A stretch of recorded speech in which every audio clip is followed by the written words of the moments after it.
Australia, home of the possum, cool surfer dudes, strange lingo, now worries mate, fair dinkum, lots of sunshine and the Bonza Barrier Reef. It's the biggest, most spectacular coral reef in the world, and what's more, every creature is linked to another. Just imagine one huge family tree dating back 18 million years. From the minuscule to the mammoth to the miraculous, they're all connected in Barney's Barrier Reef.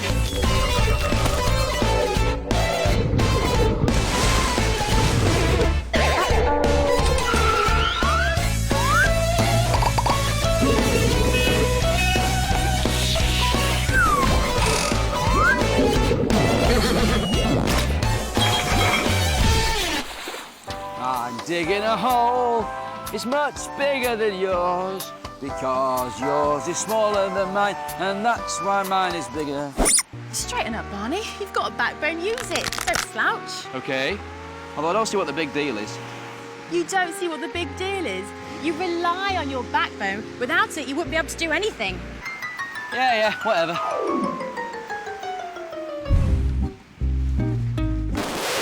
Without a backbone, you wouldn't be able to lie in that hammock.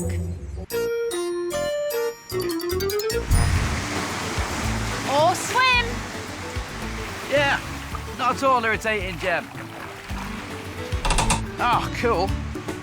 Or bend over like that. Nope, you couldn't even do that without a spine. Oh, look, okay, I get it. Wow, without a spine or a backbone, you'd just be really floppy. Let me get something straight. We've got a backbone, we call it a spine. Without it, pretty useless, a bit like a sea slug. Oh, sea slugs aren't useless. Like many spineless ocean creatures, they've got amazing ways of getting around and surviving. In the ocean, no spine is no problem. I'm intrigued. Well, let's meet our floppy, fishy friends and find out who is completely spineless.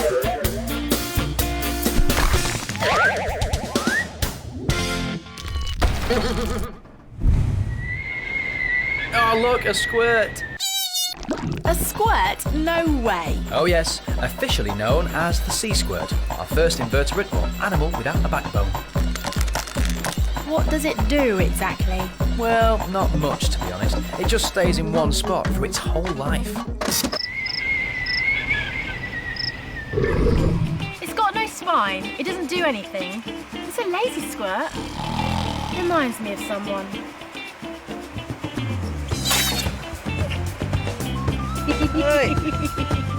Well, actually, as it happens, you're onto something there, Jem. I am kind of related to him, but then so are you. What are you talking about? Okay, this creature may look like the most basic of all creatures, but according to evolution, there is a big family tree that goes back millions of years. And on this tree, humans are related to the sea squirts. Huh? Yeah, when they're babies, they have a little spinal cord, which puts them in the same family tree as us, although they do eat it when they become adults. What? Hang on a second. I don't know which I find the strangest, the fact we're related or the fact they eat their spinal cord. And their brain, and their tail. Ugh, that is disgusting. Makes you want to puke, doesn't it? When they become adults, they settle in one place by kind of gluing their heads to one spot on the reef. And they don't need their spinal cord, tail or brain anymore, so they just, well, eat them, wouldn't you? It's a bit like a reef takeaway. Well, they take it away from themselves. So before they do this, they have similarities to us, like a brain and a spine, and that's why we're related. Yeah, it's a strange fact of nature that sea squirts are closer cousins to us than creatures like the octopus or the jellyfish. Yeah, but there's not much squirting action. I want my money back. So, which creature is connected to our spineless sea squirt, I wonder?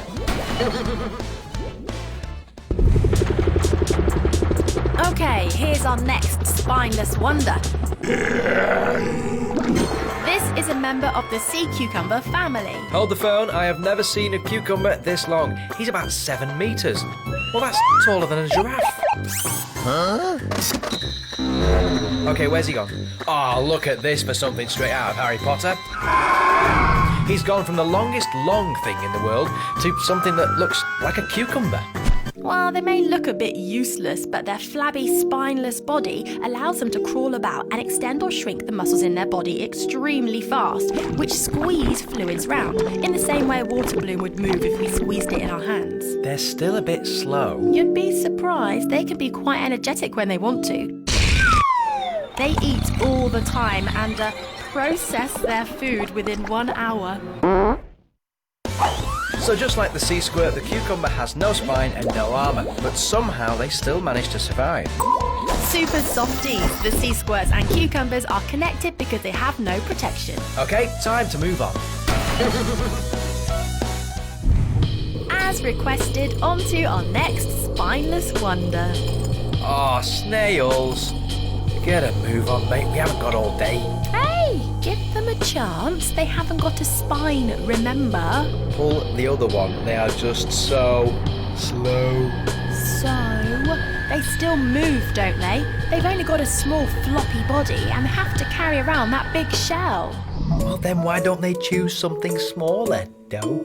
Because they need protection. Their shell is like their own 24-hour bodyguard. Cool, huh? I'm not sure. All right, well, this'll wake you up.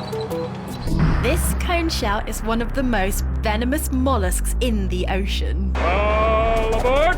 Whoa, I like him. He just lassoed that fish. See, you're so quick to judge. They may be slow, but they know how to look after themselves. They find the best armour, and spine or no spine, they're sorted. Okay, fine, you win. So the snails are pretty squishy too, like the sea cucumbers, but at least they have a shell for protection. Soft bodies is the connection between these two spineless creatures. Okay, well, you won that one, but I have got a much better spineless shell. Check him out.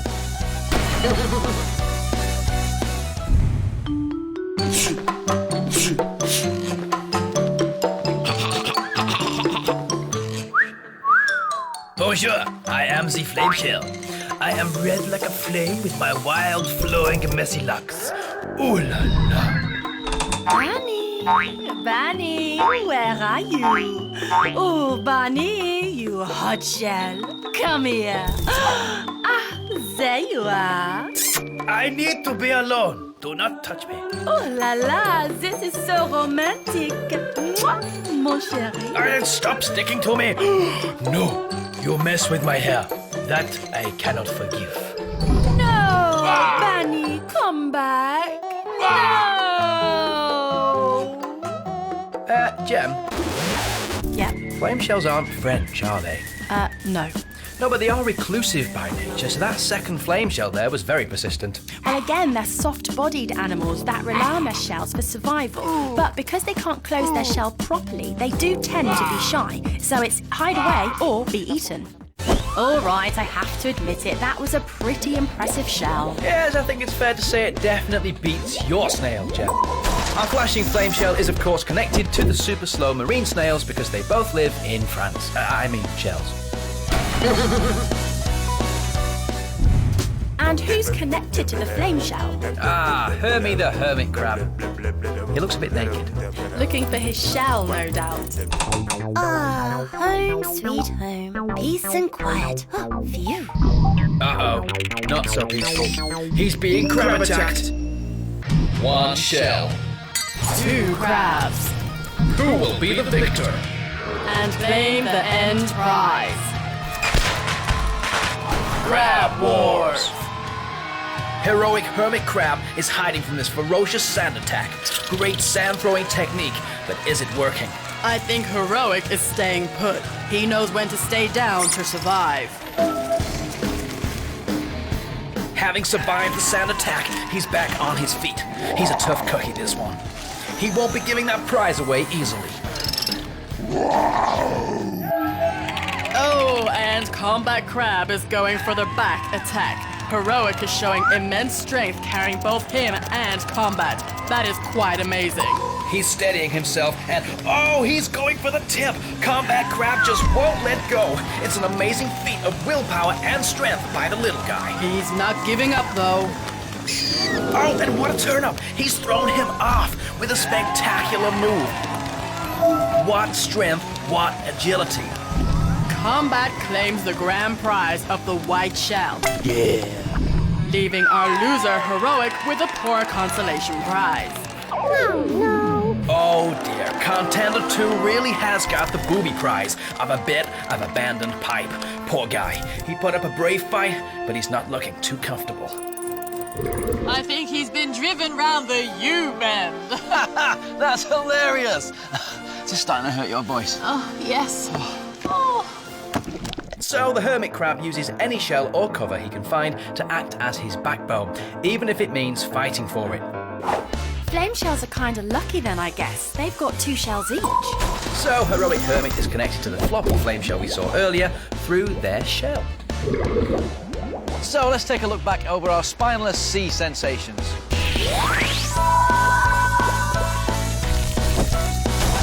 We've gone all the way from the sea squirt to the home-loving hermit crab. How did we get here? First up, the sea squirts. Now, experts say they're related to humans, but I can't see the resemblance. They are connected to our not-so-cool cucumbers. Flexible, but... They are linked to our shells, which are slow And boring. And sometimes venomous. But what about the funny floppy flame shell? Oh, so emotional. Yeah, but not so French. Linked, of course, by their shell to the hermit crab. So, what have you got for me here? I'm waiting. the arrow crab. And Q crab. He's there. You need to look properly. Nope, not seeing anything. Okay, I guess we'll have to go closer. Hey, wait, now that is not a crab. That's a spider. Hey, if that was a spider, I would not be sat here now. I'd be on a plane back to the UK. It's a crab. What kind of crab looks like that? It does look like a spider. Yeah, it does, but it's much nicer. It has 10 spider-like legs, but not many other similarities to either spiders or crabs. It doesn't walk like other crabs either. No, arrow crabs are very slow, and they don't have the defense mechanisms that other crabs have, like no real armor. That is weird. Another bizarre backboneless wonder. Right then, my turn.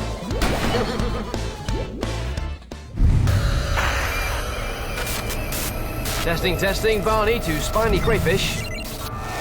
Incoming transmission has been detected.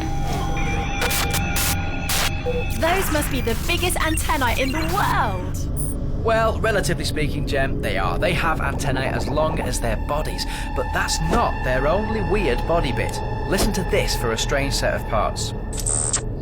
They have a body armour, eyes on stalks, 6 small limbs around the mouth, 5 pairs of legs, and a fan on the bum. And yet, they kind of look okay. That is one freaky body. Imagine if you had to walk around looking like that. While they have many talents, they use their antennae and legs to taste and fend off predators.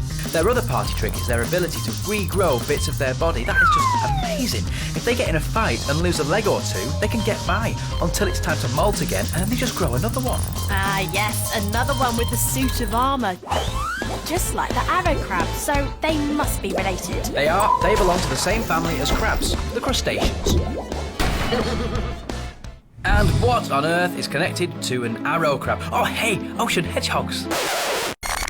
The spiniest creature in the reef by far. These are sea urchins. Spiniest, but spineless. And spectacularly useful. Okay, so they're not movers and shakers, these guys, but those spikes are like very sharp needles and contain a toxin. So if we stood on one, it would be rather painful. Yeah, but at the end of the day, it's a ball of spikes. Okay, moving on. No, they're much more complicated than that, Barney. They have an external skeleton and this bit here... Yeah, that's the eye. No, that is their, poo bag. What? The bag is there to hold their poo so they don't suck it in again with the surrounding water, because that would be rather horrible. Definitely moving on. These guys are like the bodyguards of the reef, a perfect place for these cardinal fish to hide from predators. I mean, who's going to try and eat them when they might get a painful spike stuck in them? That's a good point. Good point. Get it? As I was saying, they're ocean protectors, but they also have to hitch a ride with the carrier crab, albeit somewhat reluctantly, when the crab decides they need a bodyguard. Portable bodyguards, that's it! So these are serious spikes, definitely up there with our spiny crayfish. So, sea urchins are connected to our spiny crayfish through their spiky spines. Very sharp. Sharp. Get it? It's El Spanish Dancer. Ole! Sorry. Meet our Spanish dancer, Nudibranch. Pretty in pink with its own shrimp accessory. Hang on, is this another shrimp cleaning? What is it with these shrimps? They need to get out more. It is indeed having a little clean, Gemsy Poos, but the shrimp is mainly getting a free nosh-up. It's basically the ocean version of Meals on Wheels. Ah, these shrimps are well crafty. But doesn't the Nudibranch mind? No, by nibbling on him, the shrimp does help keep him clean and free from parasites, and the Nudibranch also keeps the shrimp safe from predators. So the shrimp gets a free ride, protection and a free meal. Nice work if you can get it. I'll say one thing, it's hard to find a lazy shrimp in the ocean world. For something so tiny and without a backbone, they're hard grafters with many talents. So the sea urchin provides a hiding place and the shrimp uses the Nudibranch to travel around. So our imperial shrimp links to the sea urchin because they both pair up with their spineless buddies.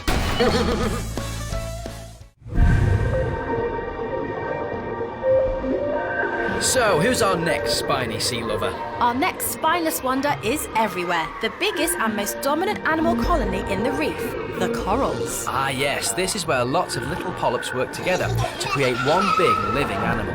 Which then becomes a house and protects loads of reef creatures. So coral is the ultimate spineless contender, like a massive team of spineless creatures joined together as one. Oh yes, a spineless united.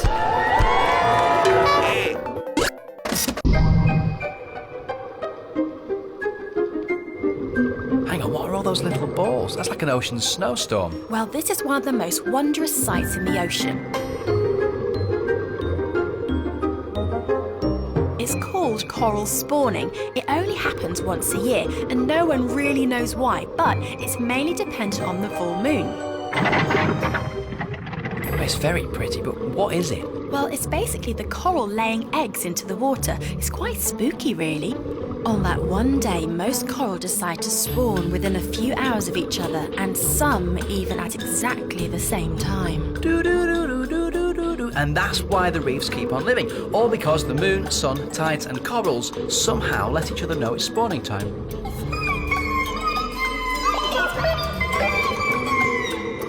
Coral have an amazing ability to conquer, settle and outgrow, and spawning is a large part of that process.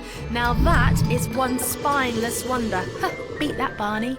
Well, hang on a second, what's the link back to the imperial shrimp? Well, they both wear their skeleton on the outside. So our coral is linked to our sneaky shrimps by their external skeletons. So let's go over those connections.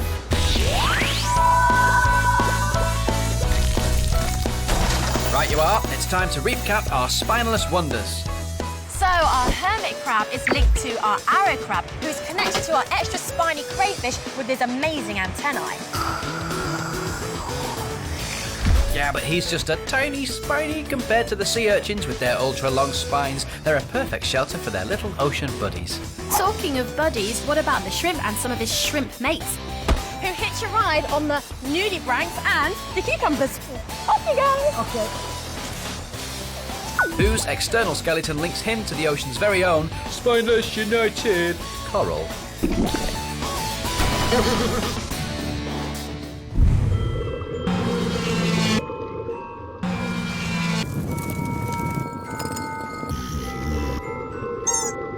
The weirdest worms in the world. These are Christmas tree worms. Aw, they're a bit shy. These cheeky spineless critters burrow their way into the coral and live there, popping up to have a nosy at what's going on, knowing they can pop back down into the safety of the coral whenever they please. And I'm guessing they must be linked to our coral because they live in the coral skeleton. Correctamundo, dudette. Right, bring on our next connection. Awesome.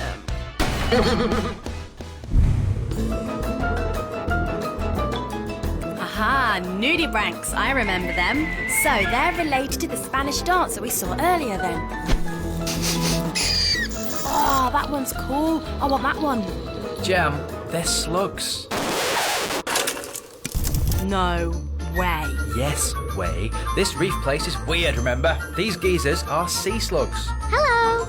Ew, now slugs I don't like, but these guys are pretty. Maybe I can just make an exception. All right, well, what if I told you they are flesh-eating slugs?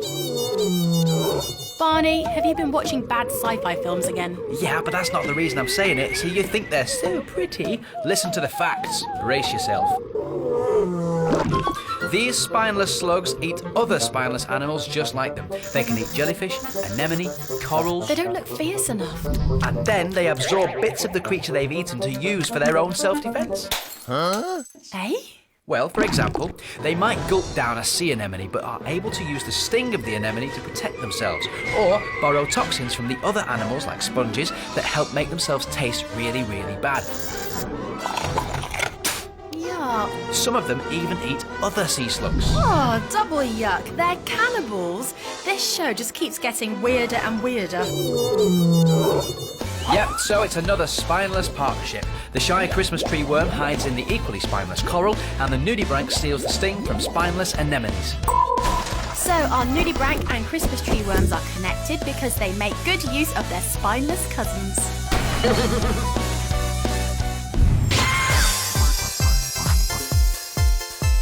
So who's this then? He looks like he's at a pop concert.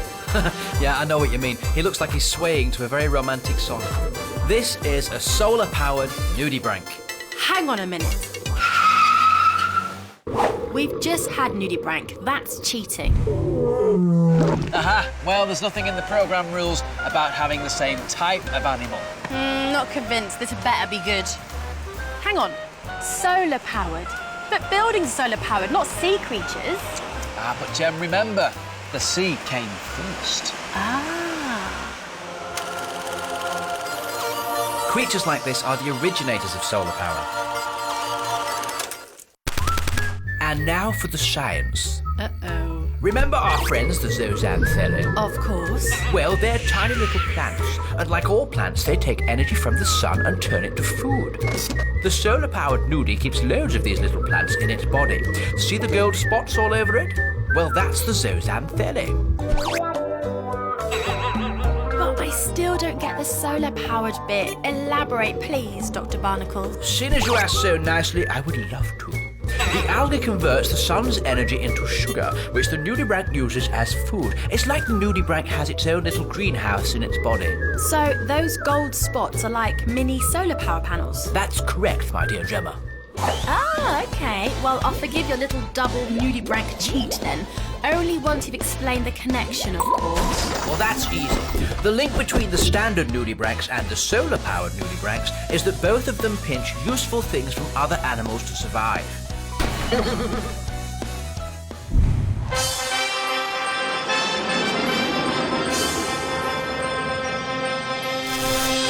Is it a fish? Is it a squid? No, it's the one and only super octopus. The spectacular spineless superhero.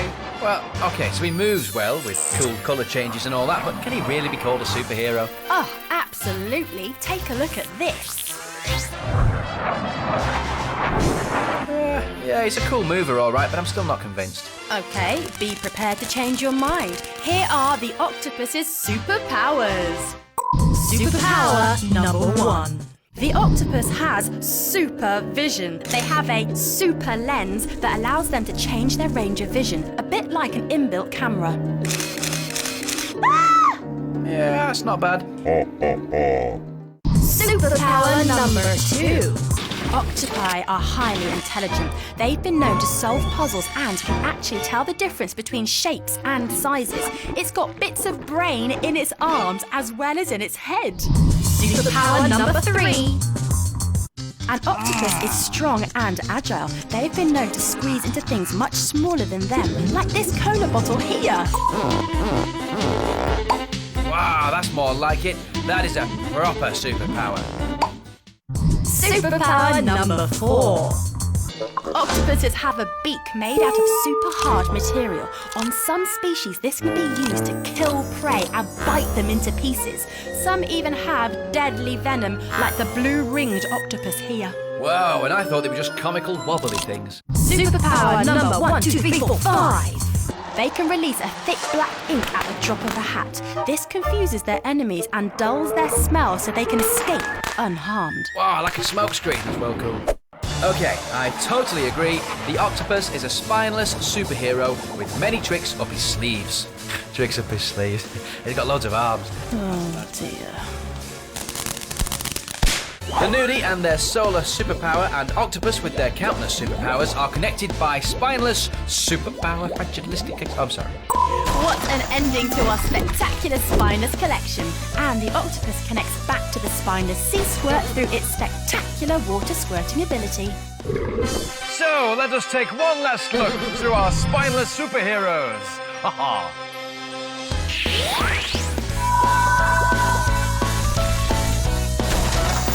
Yep, in the ocean, no spine is no problem. We started with the sea squirt, the strangest human cousin I've ever come across. Who links to the squashy, shrinking sea cucumber. Because neither of them have any armour to protect themselves. Like our soft-bodied, slow-coach snails, but at least they have their shell to screen themselves from danger. And what about the glamorous flame shell? So funny and flappy. Not to mention the hermit crab, they go to war over a shell. That's my shell. No, it's my shell. My shell. It's my shell. My shell. What's my shell got to do with it?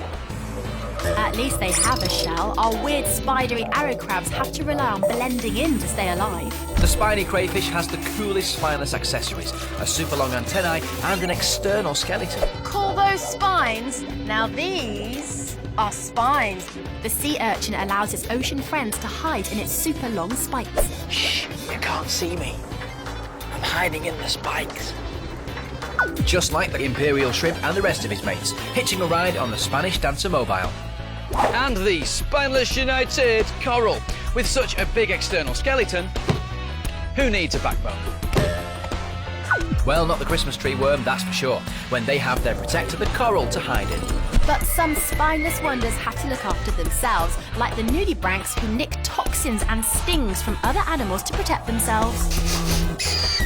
Cool, but not as cool as the solar-powered nudibranch, who has a little plant living inside, providing regular meals to keep his energy levels up. The nudie is connected to the octopus through his solar spineless superpower, who is surely the most sensational spineless superhero. So our flexible wonders prove that in the ocean, spineless can mean super spectacular. A bit like me, really. No, nothing like you. Like our real spineless superheroes. Well, I must be off. People to save and all that. Up, up, and away!